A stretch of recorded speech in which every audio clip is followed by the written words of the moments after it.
Wanita lansia bernama Yurpa berusia 72 tahun mengalami peristiwa yang tidak menyenangkan karena diturunkan oknum sopir taksi online yang ditumpanginya.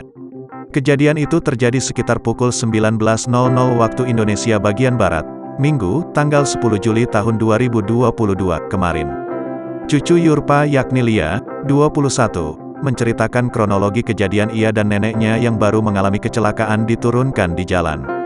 Lia menceritakan awal mulanya ia memesan taksi online dari Rumah Sakit Caritas Hospital KM7 Palembang menuju ke Jalan Sosial ke tempat pengobatan alternatif sekitar pukul 19.00 waktu Indonesia bagian Barat, Minggu, tanggal 10 Juli tahun 2022.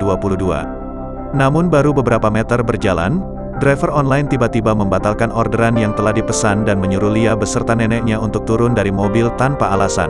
Sedangkan saat itu Lia tengah membawa neneknya yang sedang sakit karena kecelakaan. Lia dan neneknya diturunkan di pom bensin sebelah RS Caritas Hospital KM7 Palembang.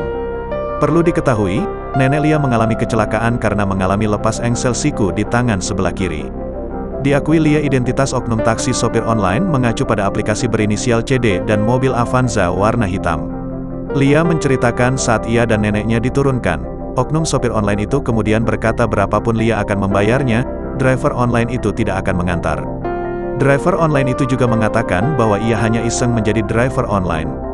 Sementara itu, saat Tribun Sumsel konfirmasi Head of Regional Corporate Affairs Sumatera @Gojek Aji Wihardandi membenarkan adanya laporan konfirmasi. Aji mengatakan, Gojek menindaklanjuti setiap lampiran terkait kenyamanan pelanggan yang masuk. Yang kedua, Gojek tidak akan mentolerir setiap kejadian yang mengganggu kenyamanan pelanggan.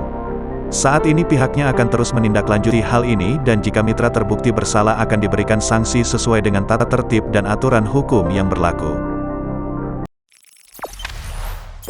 Jangan lupa subscribe, share, komen, dan like ya!